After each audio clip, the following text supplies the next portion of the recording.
Vous pourriez même penser que l'univers est injuste, que les personnes au cœur généreux souffrent sans le mériter. Pendant ce temps, ceux qui blessent, trompent et les trahissent restent impunis, souriant lors des soirées, applaudis et admirés de tous. Peut-être vivez-vous cela en ce moment en silence. Peut-être essayez-vous de comprendre pourquoi, malgré tous vos efforts pour bien agir, vous avez été blessé par quelqu'un qui semblait incapable de ressentir de la culpabilité. Alors une question surgit, où est la justice divine?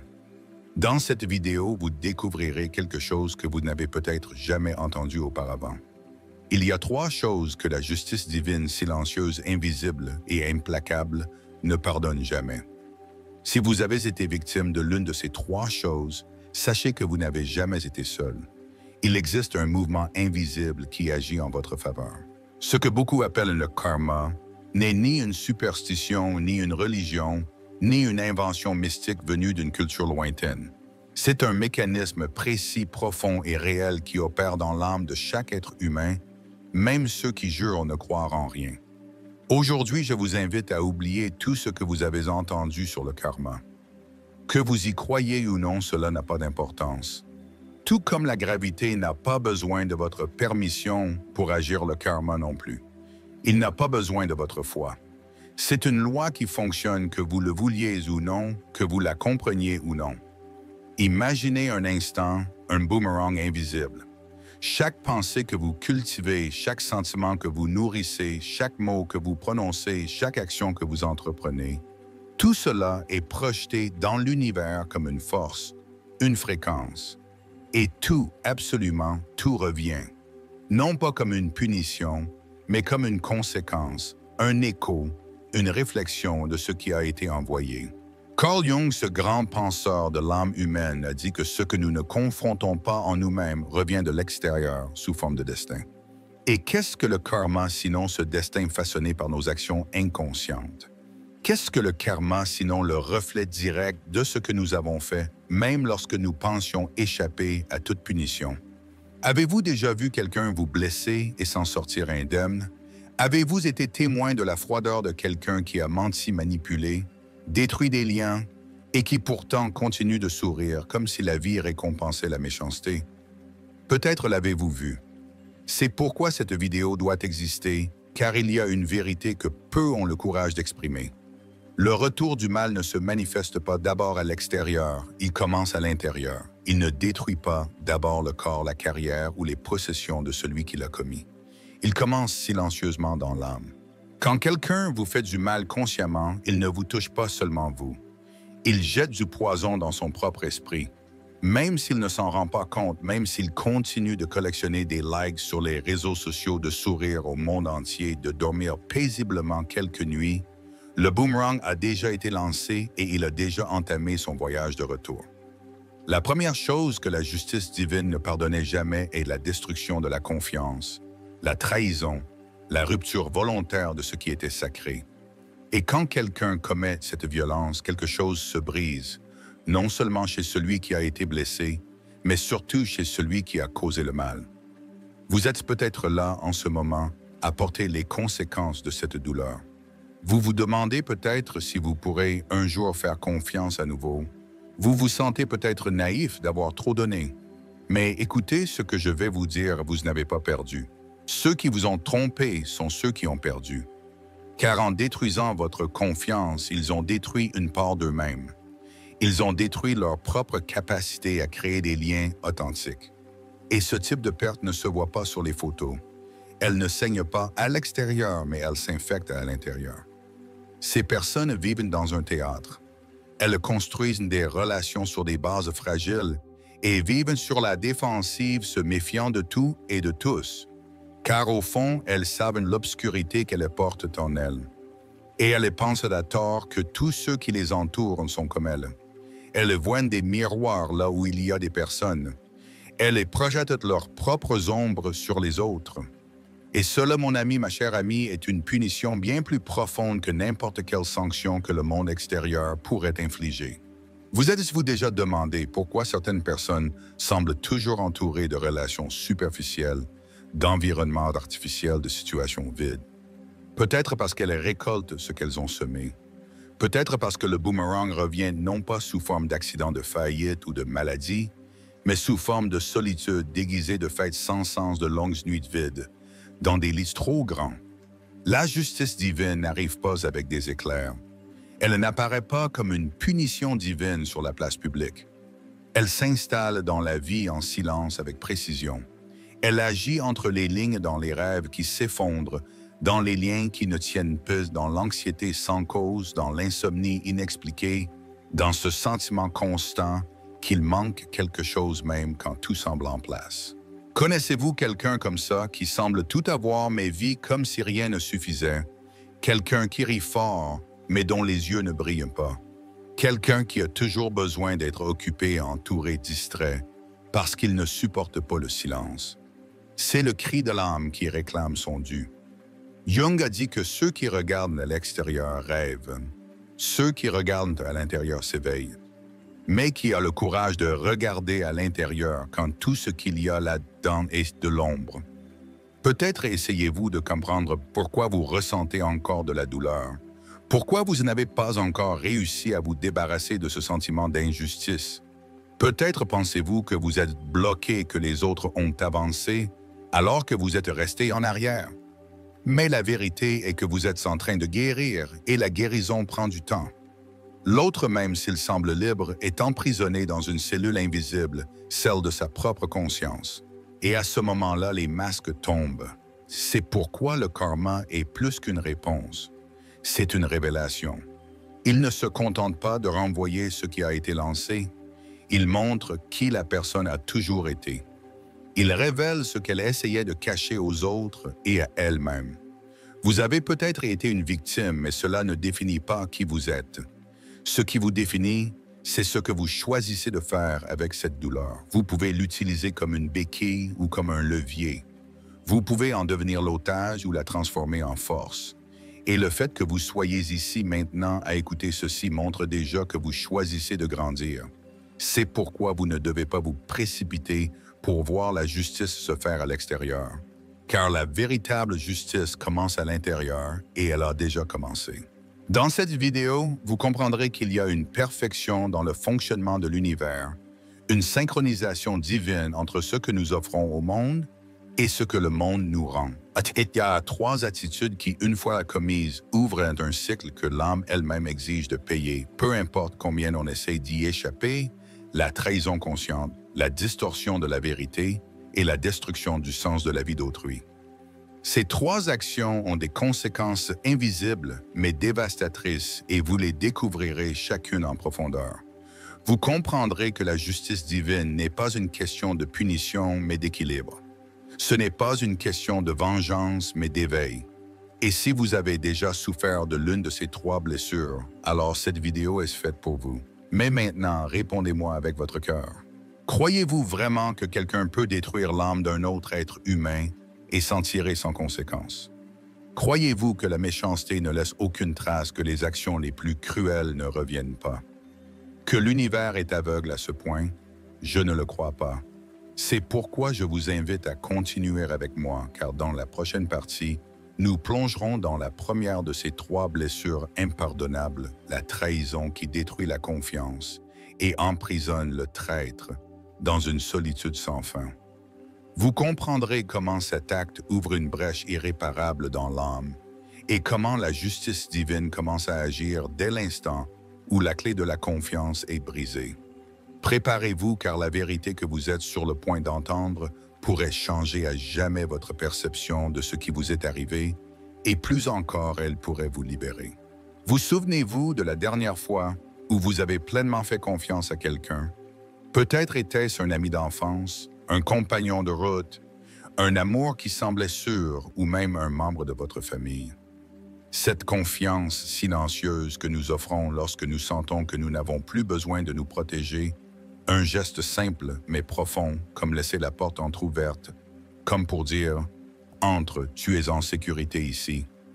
Mais parfois, ceux qui entrent ne viennent pas pour prendre soin de nous, ils viennent pour détruire. Et quand la confiance est brisée de cette manière, non pas par négligence, mais par un choix conscient, quelque chose en nous meurt. C'est la première des 3 actions que la justice divine ne pardonne jamais: trahir la confiance de quelqu'un qui vous a confié son âme. Carl Jung a dit que la confiance est comme un vase en cristal. Une fois brisé, il ne redevient jamais ce qu'il était. Et ce n'est pas seulement le trahi qui souffre. Le traître, même s'il ne s'en rend pas compte, commence à construire sa propre prison émotionnelle. C'est subtil au début. La vie continue. Le petit déjeuner est sur la table, le travail se poursuit, le téléphone vibre avec des notifications, mais quelque chose à l'intérieur commence à grincer. Ça commence à perturber. Une inquiétude invisible, une angoisse injustifiée, car briser la confiance de quelqu'un, ce n'est pas comme renverser un verre. C'est comme tourner le dos à la partie la plus humaine de l'existence, la possibilité d'aimer et d'être aimé.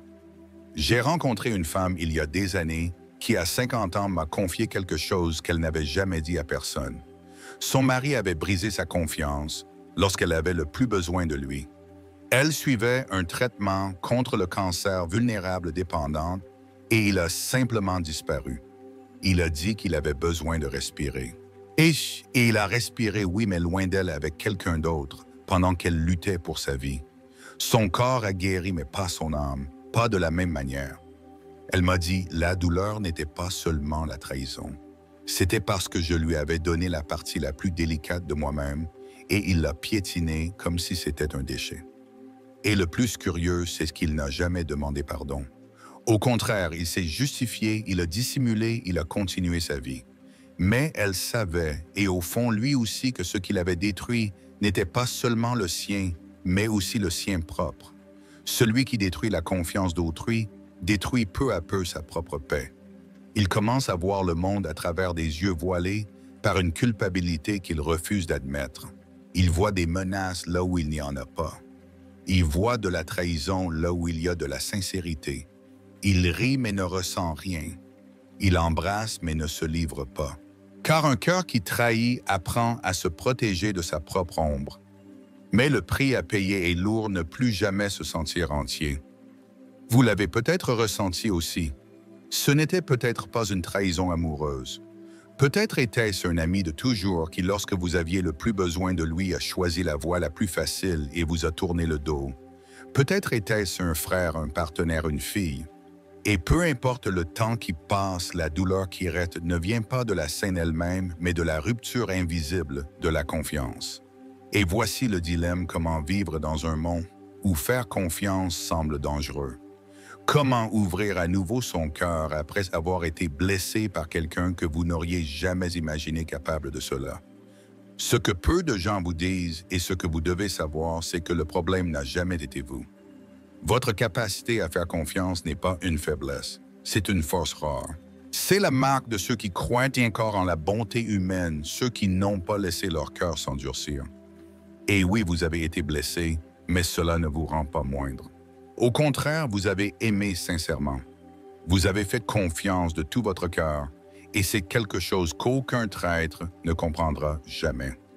Carl Jung a expliqué que ceux qui nient leur ombre finissent par être dominés par elle. Ceux qui ont trahi votre confiance n'ont pas affronté leurs propres abîmes. Ils ont choisi de les projeter sur vous. Vous blessés n'étaient qu'un reflet de la bataille qu'ils ont perdue en eux-mêmes. Car personne qui est en paix ne détruit la paix d'un autre. Personne qui se connaît profondément ne trahit ceux qu'il aime. La trahison est toujours un écho d'une ignorance intérieure, et c'est là que commence le karma. Mais oubliez l'idée de punition. La justice divine n'est pas vengeresse, elle est réparatrice. Elle ne cherche pas la douleur, mais l'équilibre. Et quand la confiance est brisée, le premier déséquilibre se produit chez le traître lui-même. Le monde devient incertain, méfiant, fragmenté. Ils commencent à voir des pièges à chaque coin de rue, car au fond, ils projettent leur propre capacité à trahir sur tout le monde, et ainsi ils s'isolent sans s'en rendre compte. Connaissez-vous ces personnes toujours sur les nerfs, toujours tendues, toujours convaincues que quelque chose va mal tourner, que quelqu'un va les trahir?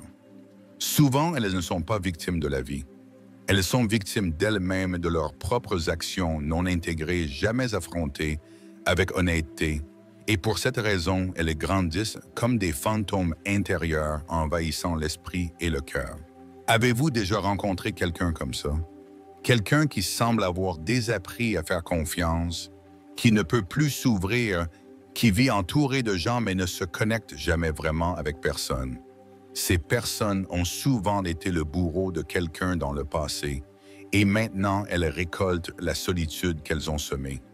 Et peut-être en entendant cela, ressentez-vous une pointe de satisfaction. Peut-être qu'une partie de vous dit « tant mieux pour eux », mais je veux vous proposer quelque chose de plus grand. Transformez ce ressentiment en compréhension. Pas pour eux, mais pour vous. Car garder du ressentiment, c'est comme prendre du poison en espérant que l'autre tombe malade. Et vous ne méritez plus cette prison. Vous avez déjà trop souffert, trop analysé, trop essayé de comprendre pourquoi l'autre a fait ce qu'il a fait. Assez. Il est temps de revenir à vous. Regardez autour de vous maintenant. Le monde est en plein effondrement émotionnel. Des gens vides, des relations jetables, des liens fragiles. La confiance est devenue un luxe. Et vous, avec tout ce que vous avez vécu, avec tout ce que vous avez ressenti, vous pouvez maintenant choisir entre vous fermer ou guérir, entre répéter le cycle ou le briser. Et je sais que briser ce cycle n'est pas facile, car après une trahison, tout semble dangereux. Le monde devient tranchant, les mots sont suspects, les regards sont inconfortables, mais il y a un endroit en vous qui croit encore, qui veut encore faire confiance, qui veut encore aimer. Et cet endroit est sacré. C'est pourquoi il est si important de prendre soin de votre âme avec attention, patience et méthode. La plupart des gens ne savent même pas par où commencer, mais vous n'êtes pas comme la plupart des gens. Vous êtes ici en train de chercher, de réfléchir. C'est pourquoi je veux vous offrir quelque chose. Un chemin, un espace, un rituel quotidien. Il existe un e-book intitulé « La méthode LODE de Jung 5 minutes » par jour pour trouver la paix intérieure et la clarté mentale. Ce n'est ni magique ni miraculeux, mais c'est réel, direct, simple. Ce sont des pratiques basées sur la psychologie des profondeurs de Jung qui vous aident à comprendre et intégrer vos ombres, à guérir les blessures de votre âme et à retrouver confiance en vous, en les autres et en la vie. Si vous sentez que vous avez besoin d'un point de départ pour reconstruire cette confiance, cet e-book pourrait être exactement ce qui vous manque. Vous trouverez le lien vers cet e-book dans le commentaire épinglé de cette vidéo et peut-être qu'en vous engageant sur ce chemin, vous réaliserez que la justice divine n'a pas besoin de crier pour exister. Elle agit simplement, d'abord chez les autres et maintenant chez vous. Avez-vous déjà remarqué comment certaines personnes semblent vivre dans une bulle de mensonges soigneusement construite? Elles se promènent avec une assurance feinte, un regard serein et se disent à elles-mêmes et aux autres qu'elles sont en paix. Mais il suffit d'un moment de silence plus profond, d'un miroir incontrôlé, d'une nuit d'insomnie, et tout commence à s'effondrer. Car la deuxième grande chose que la justice divine ne pardonnait jamais n'est pas visible à l'œil nu. Elle est plus subtile, plus silencieuse, plus insidieuse. C'est l'orgueil qui déforme la vérité. Si la trahison détruit les liens entre les âmes, ce deuxième péché détruit les liens à l'intérieur de soi. C'est comme une fissure dans la structure de l'être, un virus qui compromet le système interne d'intégrité. Savez-vous de quoi je parle? Cette personne qui fait le mal mais se convainc qu'elle a raison, qui détruit, mais se voit comme un sauveur qui blesse, mais croit qu'elle ne faisait que réagir. Combien de fois vous êtes-vous surpris à observer quelqu'un vous demandant comment il peut dormir paisiblement après ce qu'il a fait? La réponse pourrait vous surprendre. Il ne dort pas paisiblement. Il s'est anesthésié. Et l'anesthésie émotionnelle est l'une des plus grandes tragédies de l'âme humaine car elle empêche d'accéder au véritable repentir et enferme dans une illusion confortable mais pourrissante de l'intérieur. Carl Jung appelait cela la persona, le masque social que nous créons pour être acceptés. Mais quand ce masque est utilisé non pas pour protéger, mais pour cacher, pour fuir, pour nier, il devient une prison. Une prison aux murs couverts de miroirs où l'individu ne sait plus qui il est. Et cela a un coût. Avez-vous déjà rencontré quelqu'un qui répète sans cesse la même histoire déformée du passé comme s'il essayait de se convaincre qu'il était la victime et non le coupable? Cette répétition obsessionnelle n'est pas un hasard, c'est une défense. C'est une tentative désespérée de maintenir une identité qui, au fond, sait qu'elle s'effondre. Et savez-vous pourquoi? Parce que l'esprit peut mentir au monde, mais le corps et l'inconscient ne mentent jamais. Le corps ressent le cœur, perçoit les rêves, révèle les maladies se manifestent et la souffrance psychique s'infiltre dans des endroits que la rationalisation ne peut atteindre. C'est cette anxiété sans nom, cette insomnie qui ne s'arrête pas, ce sentiment constant que quelque chose ne va pas même quand tout semble aller bien. Avez-vous déjà ressenti cela? Avez-vous déjà été entouré de personnes vivant un mensonge élégant, s'enfonçant dans l'auto-illusion, tout en souriant pour les photos et en accumulant des succès? Vous êtes-vous déjà dit que le prix du succès, quand il est bâti sur un mensonge, est plus élevé qu'il n'y paraît? Et voici la grande vérité que beaucoup évitent de dire. La justice divine agit d'abord dans la conscience, et la conscience ne reste pas silencieuse pour toujours. Elle peut s'endormir, être noyée par le travail, les voyages, les relations, les distractions, mais elle ne meurt jamais. Et quand on s'y attend le moins, elle crie. Elle crie sous forme de crise, sous forme de panique, sous forme d'une vie qui perd soudain tout sens sans explication. Si vous avez déjà vécu cela ou connaissez quelqu'un qui l'a vécu, partagez-le dans les commentaires avec un seul mot « Je me suis réveillé ». Ce simple geste peut être le miroir dont quelqu'un d'autre a besoin pour réaliser qu'il n'est pas seul. Il y a une partie cachée dans la vie de ceux qui refusent de voir leurs propres erreurs, un moment où le monde semble les favoriser, mais tout commence à s'effondrer à l'intérieur. Ce n'est pas un karma après la mort, c'est un karma dans la vie. Et le plus curieux, c'est que ce retour ne vient pas sous forme de punition visible, mais comme une déconnexion intérieure. C'est se perdre soi-même, et il n'y a pas de douleur plus grande que celle-là. Connaissez-vous cette sensation d'être entouré de gens, mais de se sentir totalement seul, d'être dans des environnements animés, mais de se sentir hors de place, comme si vous regardiez votre propre vie de l'extérieur? C'est la solitude d'une âme qui n'a plus de miroir, une âme qui ne se reconnaît plus, qui ne s'accepte plus, qui ne sait plus ce qui est vrai et ce qui est une performance. Combien de fois avez-vous essayé de parler à quelqu'un comme ça, de lui montrer qu'il avait tort, qu'il faisait du mal, qu'il fuyait? Et combien de fois cette personne a-t-elle ri, s'est-elle moquée, a-t-elle dit que vous exagériez? L'orgueil est l'un des plus grands obstacles à la guérison, car il verrouille les portes du cœur avec des verrous invisibles et transforme la prison en une sorte de maison. Mais comme le dit le proverbe, aucun mensonge ne dure éternellement. Car la vie, avec son intelligence infinie, nous place dans des cycles, et ces cycles sont parfaits pour révéler ce que nous voulons cacher. Le deuxième péché impardonnable n'est pas simplement de faire une erreur. C'est de faire une erreur et de se mentir à soi-même à ce sujet. C'est de faire du mal et de se voir comme un saint, de causer de la souffrance et de se présenter comme une victime. Et croyez-moi, une vie bâtie sur ces fondations est condamnée à s'effondrer. Non pas par une vengeance divine, mais parce qu'aucune structure psychique ne peut supporter un tel décalage. C'est comme essayer de maintenir un château de cartes sur un ventilateur. Tôt ou tard, tout s'écroule.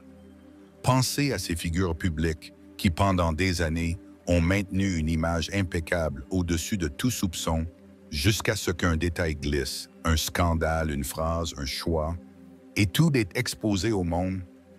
Mais ce qui détruit ces personnes, ce n'est pas le scandale. C'est l'effondrement intérieur qui existait bien avant que la nouvelle n'éclate. La chute extérieure n'est qu'un reflet de l'effondrement intérieur. Alors je vous pose la question, qu'avez-vous évité de regarder en vous? Quelle partie de votre histoire essayez-vous de justifier? Y a-t-il quelque chose en vous qui doit être dit, affronté, nommé? Si cette question vous dérange, c'est peut-être parce que vous êtes plus proche de la vérité que vous ne le pensez. Écrivez dans les commentaires si vous le souhaitez quelque chose que vous sentez devoir affronter, peu importe à quel point cela semble insignifiant. Parfois, simplement, mettre des mots sur quelque chose peut être le premier pas vers votre libération, et votre courage peut inspirer d'autres à faire de même. Car au fond, nous essayons tous de guérir de la même maladie, la déconnexion, la distance entre qui nous sommes et qui nous prétendons être, entre ce que nous faisons et ce que nous justifions. Et c'est dans cette distance que le karma agit. Vous ne voyez peut-être pas ses effets sur ceux qui vous ont blessés, mais croyez-moi, personne n'échappe à soi-même. La justice divine peut sembler lente aux yeux des impatients, mais elle ne faillit jamais. Elle se manifeste sous forme de mécontentement chronique de relations qui ne durent pas, de réussite qui ne comblent pas, de nuit, où l'oreiller devient un tribunal. Il n'y a pas de succès qui puisse faire taire la conscience. Il n'y a pas d'applaudissement qui puisse guérir une âme blessée par sa propre fausseté. Et c'est l'une des formes de justice les plus douloureuses, car le monde continue mais à l'intérieur tout implose. Et c'est dans ce silence que le cri le plus fort se fait entendre. Si vous êtes arrivé jusqu'ici, c'est parce que vous avez encore l'étincelle de la vérité en vous. Il y a encore quelque chose en vous qui veut vivre avec intégrité, qui veut être entier, qui ne veut pas se perdre dans des masques.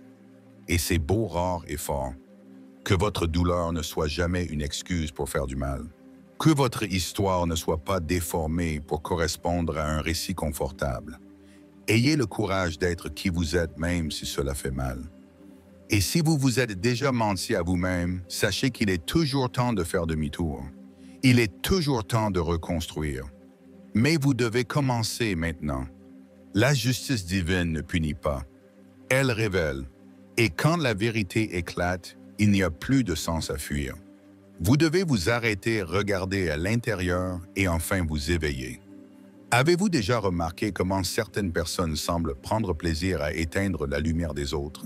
Comme si le simple fait de voir quelqu'un rêver, sourire ou croire était une menace personnelle. Elles s'approchent avec des compliments froids, des conseils déguisés en préoccupation, des regards lourds de comparaison, et sans vous en rendre compte, vous commencez à douter de vous-même. Vous commencez à penser que peut-être vous exagérez, que vos victoires ne sont pas si grandes, que votre joie est gênante, presque déplacée. Qu'y a-t-il derrière tout cela? La réponse est dure mais libératrice. Ces personnes ont déjà éteint leur propre lumière, et quand votre âme est dans l'ombre, voir la lumière des autres devient insupportable. C'est le troisième péché impardonnable de la justice divine, tenter délibérément d'éteindre l'étincelle de vie, d'espoir ou de but d'un autre être humain. Pas par accident, mais par choix, par envie, par répression, par peur d'être laissé pour compte. Et vous connaissez cette douleur. Peut-être l'avez-vous ressenti au travail quand l'une de vos idées a été ridiculisée devant les autres simplement parce qu'elle venait de vous. Peut-être l'avez-vous ressenti à la maison en partageant un rêve avec un membre de votre famille et en entendant « ce n'est pas pour toi » ou « mieux vaut garder les pieds sur terre ». Ou peut-être était-ce dans une relation où chacune de vos petites victoires était accueillie par le silence, la moquerie ou une compétition voilée. Et ce qui aurait dû être une source de joie est devenu une source de honte. Il y a une forme de cruauté qui ne laisse pas de marques visibles, mais crée des fissures profondes dans l'esprit. C'est le meurtre symbolique de l'espoir, et cela se produit tous les jours dans des conversations banales, des commentaires subtils, des absences stratégiques, des silences qui blessent plus que les mots.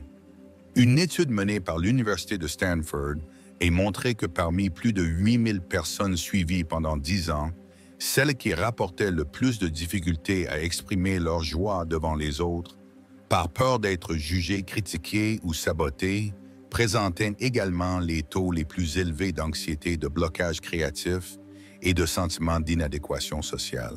En d'autres termes, être constamment dévalorisé par ceux qui vous entourent ne fait pas seulement mal, cela détruit. Cela affecte la manière dont nous nous percevons, dont nous nous sentons dans le monde dont nous rêvons.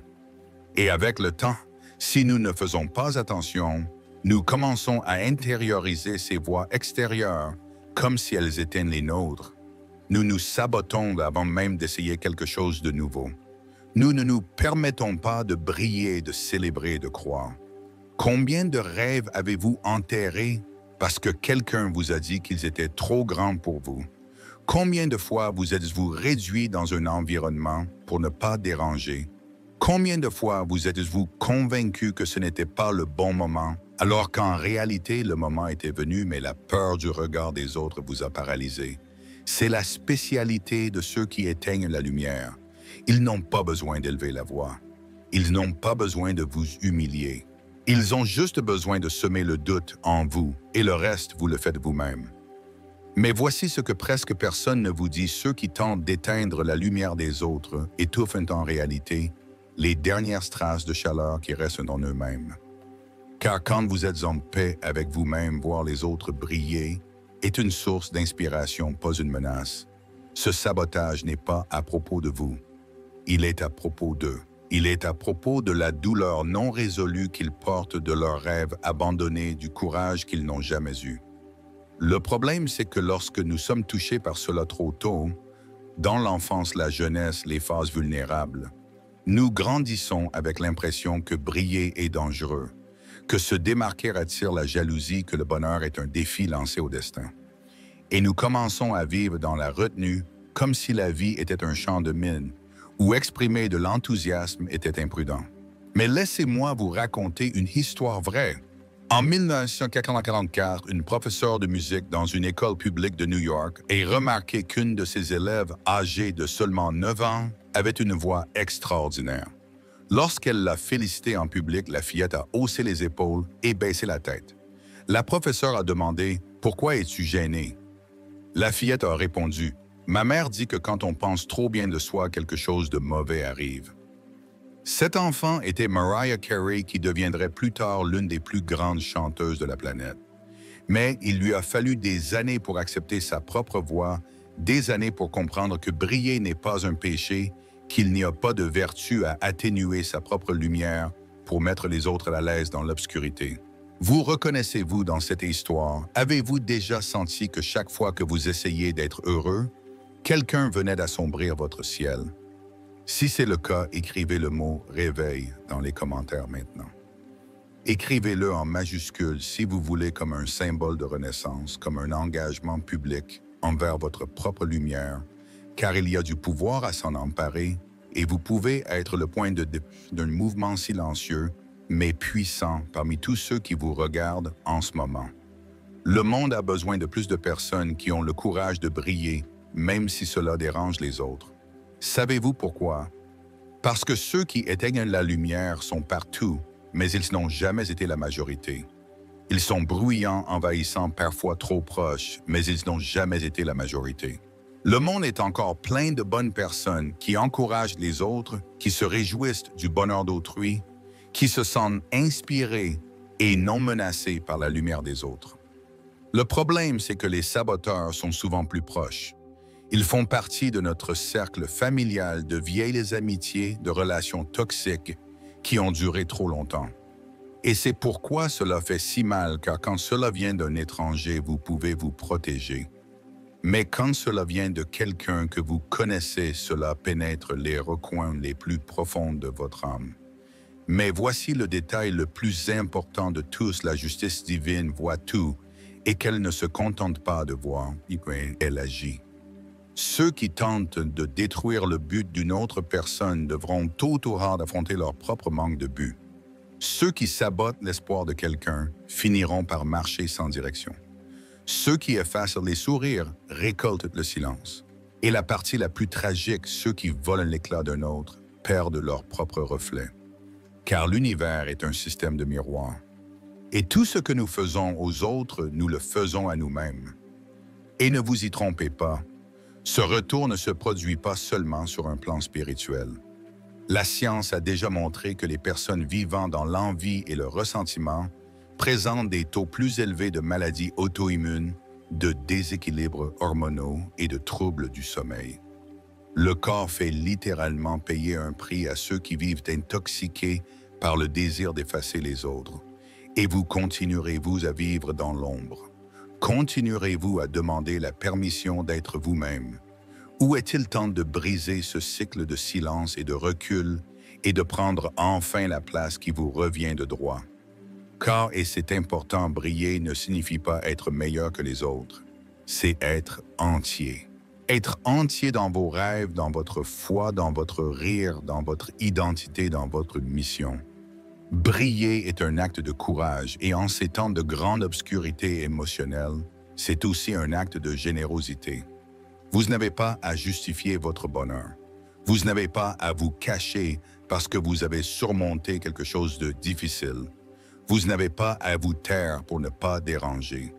Vous avez le droit et le devoir de raviver ce qu'ils ont essayé d'éteindre. Et que cela soit votre réponse à ceux qui éteignent la lumière, ne criez pas, ne ripostez pas, ne prouvez rien. Continuez simplement à briller, car pendant qu'ils dépensent leur énergie à essayer de vous abattre, vous grandirez en silence. Pendant qu'ils attendent votre chute, vous gravirez les marches une à une avec humilité et force. Pendant qu'ils répandent des ombres, vous serez un phare. Et même s'ils essaient de vous éteindre, souvenez-vous, la lumière qui vient de l'âme ne dépend ni des applaudissements ni de l'approbation. Elle est simplement là. Et rien, absolument rien, ne peut la vaincre si vous décidez de la garder allumée. Et si je vous disais que la justice que vous attendiez a déjà eu lieu, mais pas de la manière dont vous l'imaginiez, que tout ce qui semblait être de l'impunité était en réalité un processus plus profond, plus silencieux et infiniment plus juste que n'importe quelle punition visible ne pourrait offrir. La vérité, aussi dure soit-elle, est que la vie n'oublie pas. Elle peut sembler silencieuse face aux injustices, mais elle enregistre, elle observe, elle stocke, et quand vous vous y attendez le moins, elle livre, non pas par vengeance, mais par révélation. Avez-vous remarqué que les trois forces que la justice divine ne pardonne jamais ont quelque chose en commun? Ce ne sont pas des erreurs ponctuelles, ce sont des choix conscients.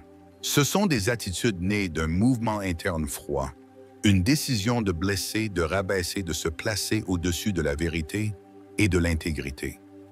Ce sont des attitudes qui ne demandent pas pardon parce qu'elles ne se repentent pas, parce qu'elles ne regardent pas en arrière, parce que contrairement à ceux qui se trompent et apprennent, elles sont des marques d'une âme qui refuse de changer. Mais que se passe-t-il pour ceux qui refusent de changer? Le temps change tout autour de nous. Le monde évolue, les gens grandissent, les cycles se transforment, et ceux qui s'obstinent à rester prisonniers de leur ombre commencent sans s'en rendre compte à être laissés pour compte. La vie devient étroite, confuse, lourde. Rien ne coule, rien ne satisfait. Les relations perdent leur saveur, les rêves perdent leur sens. Et un vide s'installe, un vide qui ne crie pas, mais avale tout en silence. Combien de personnes avez-vous vu comme ça qui semblaient tout avoir mais étaient mortes à l'intérieur, qui gagnaient des débats, accumulaient des possessions, collectionnaient des applaudissements, mais ne pouvaient pas dormir en paix? Car en fin de compte, la paix est le plus grand signe d'une justice reçue. La paix n'est pas l'absence de problème, c'est la présence de la cohérence. C'est lorsque ce que vous ressentez, pensez et faites sont en harmonie, et cela ne s'achète pas. Cela ne se simule pas. Cela ne s'hérite pas. Cela ne s'obtient qu'en vivant avec intégrité, même si cela fait mal, même si cela prend du temps, même si c'est solitaire. Et c'est là que tout se rejoint. La trahison détruit le lien avec les autres. Les mensonges détruisent le lien avec soi-même. Et l'envie détruit le lien avec le but. Et que reste-t-il quand les liens sont détruits? Rien. Un être humain sans lien est un être humain sans fondation, sans racines, sans direction. Et cela en soi est déjà le karma le plus douloureux. Mais vous n'êtes pas ici pour observer les autres.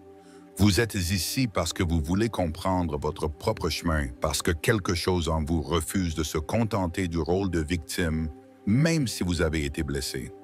Parce que d'une certaine manière, vous sentez que cette douleur doit avoir un sens et vous avez raison.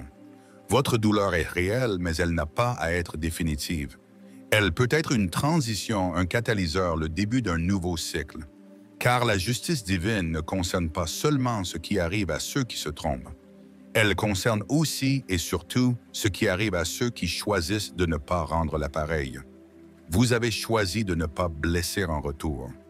Vous avez choisi de faire un pas en arrière au lieu de chercher la vengeance. Vous avez choisi le silence quand vous auriez pu crier. Et cela, c'est une révolution spirituelle.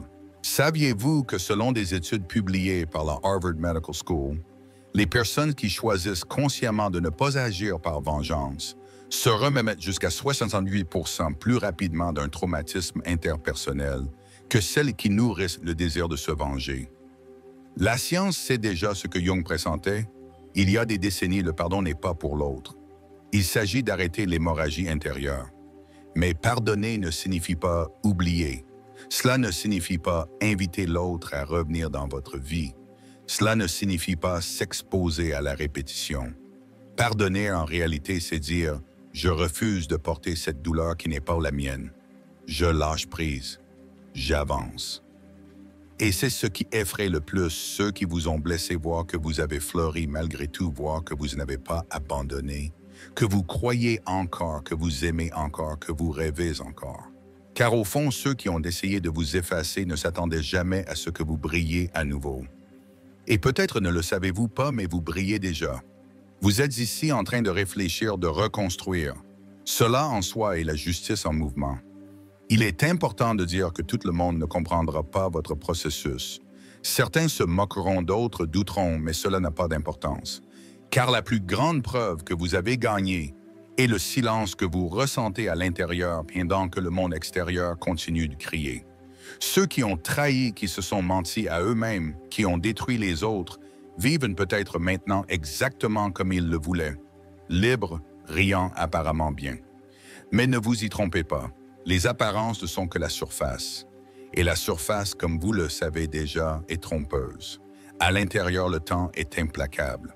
Et ce qu'il exige, ce n'est pas ce que vous n'avez pas fait, mais ce que vous avez fait consciemment en sachant que vous blessiez quelqu'un qui vous faisait confiance. Ces personnes ne sont pas libres. Elles sont en sursis comme une balle lancée en l'air qui n'est pas encore retombée, mais qui retombera car la gravité ne faillit jamais, et la justice divine non plus. Elle n'a pas besoin d'être urgente car elle est éternelle. Et maintenant, je vous invite à sortir de ce cycle, à arrêter d'observer la chute de ceux qui vous ont blessé, à cesser de chercher des signes de rétribution. Vous n'en avez plus besoin car votre guérison est ailleurs. Dans le présent, dans l'étreinte que vous avez encore à offrir, dans la paix que vous pouvez encore construire dans la vie qui vous attend au-delà de cette douleur. Mais je sais que ce n'est pas simple, qu'il y a des jours où la colère revient, des nuits, où la nostalgie fait plus mal que l'orgueil, des souvenirs qui reviennent sans cesse alors que tout semble enfin calme. Dans ces moments-là, souvenez-vous de ce qui vous a amené ici. Souvenez-vous que vous avez déjà traversé le feu et que vous en êtes sorti indemne. Souvenez-vous que la justice divine ne crie pas, mais qu'elle agit. Souvenez-vous que vous êtes déjà plus loin que vous ne le pensez.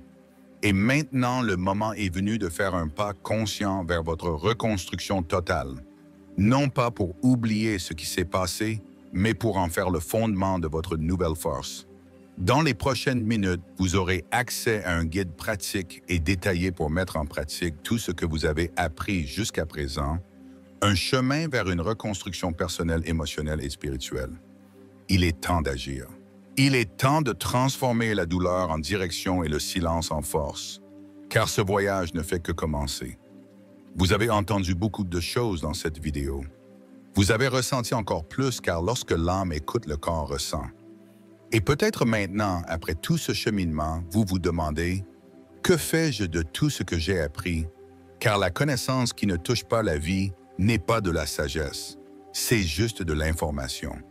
Et ici, dans cet espace que nous avons construit ensemble, ce que nous cherchons, c'est la transformation. C'est pourquoi il est maintenant temps de mettre tout cela en pratique. Pas avec des formules magiques, pas avec des raccourcis, mais avec des étapes réelles possibles humaines, avec des choix modestes et courageux qui, jour après jour, construisent une nouvelle histoire à l'intérieur et à l'extérieur. Vous avez vu que la justice divine n'est pas une question de punition. Elle est une question de restauration, d'équilibre, d'enseignement. Mais pour qu'elle agisse pleinement, vous devez aussi choisir de participer à ce processus, non pas comme un juge, mais comme un jardinier de votre propre âme. Voici donc un plan profond, stratégique, mais surtout émotionnel, car il est né de l'émotion réelle de ceux qui ont vécu la douleur et malgré tout veulent continuer. Un plan pour ceux qui ne veulent pas seulement survivre à la blessure, mais en fleurir. Étape 1. Le silence qui écoute. Choisissez un moment dans votre journée tous les jours pour vous retirer dans le silence, sans distraction, sans téléphone, sans bruit, juste vous avec vous-même.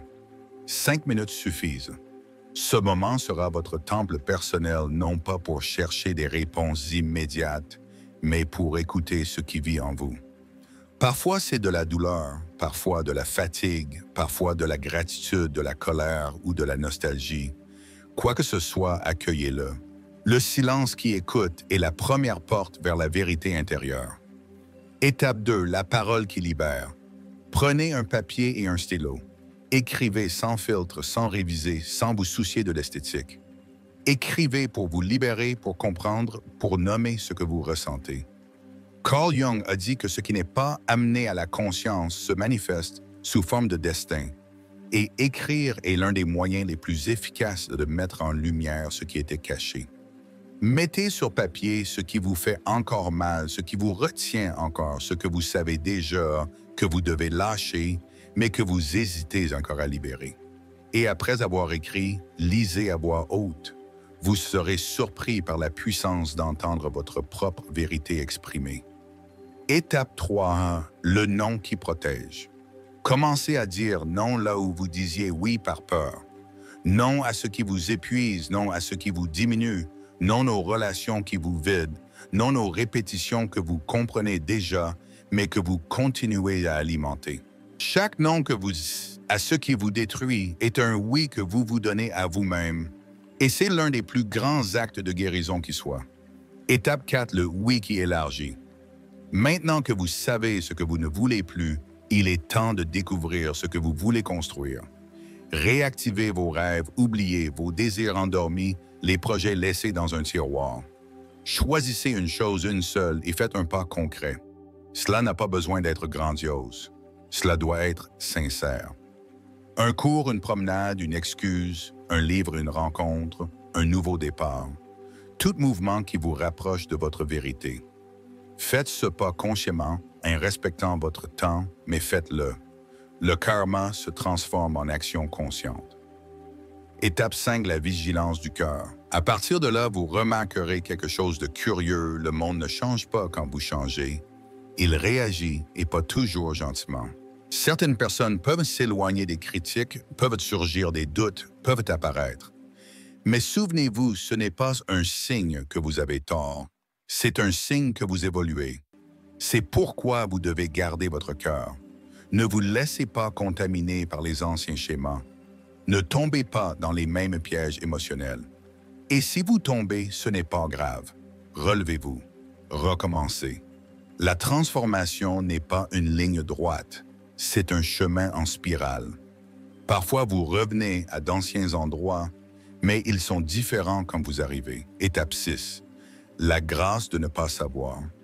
Acceptez que vous n'ayez pas toutes les réponses maintenant, que certaines douleurs resteront insensées pendant un temps et que la paix ne vient pas d'une explication parfaite, mais de l'abandon.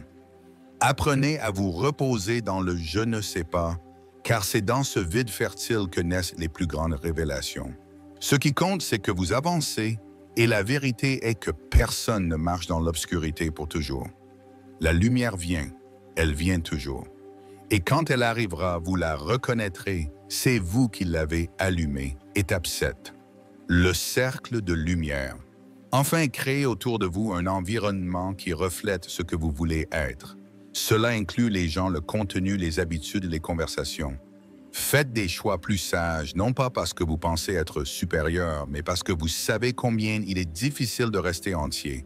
Entourez-vous de personnes qui veulent vous voir grandir, qui vibrent avec votre lumière, qui n'ont pas peur de vous voir vous envoler.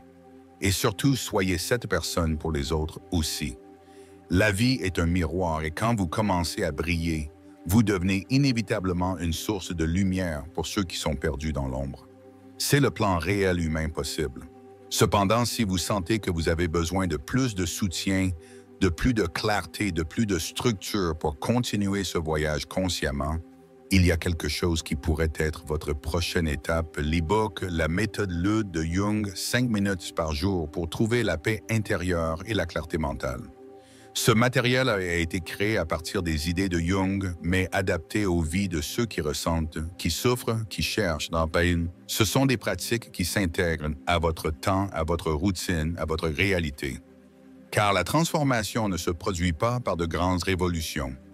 Elle se produit dans le silence des rituels quotidiens, dans le soin que vous apportez à votre propre esprit, dans le fait de cultiver la paix comme un choix, pas un hasard.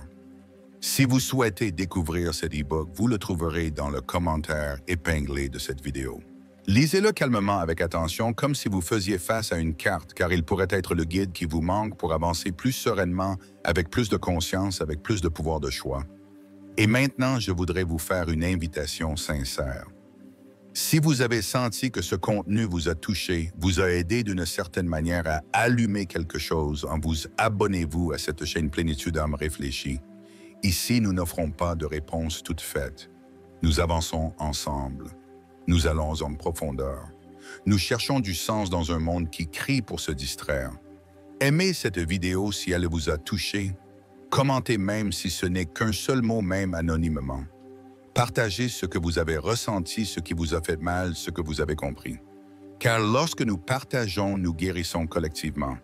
Et la plus grande justice que vous puissiez faire maintenant est de ne pas laisser ce contenu mourir en vous.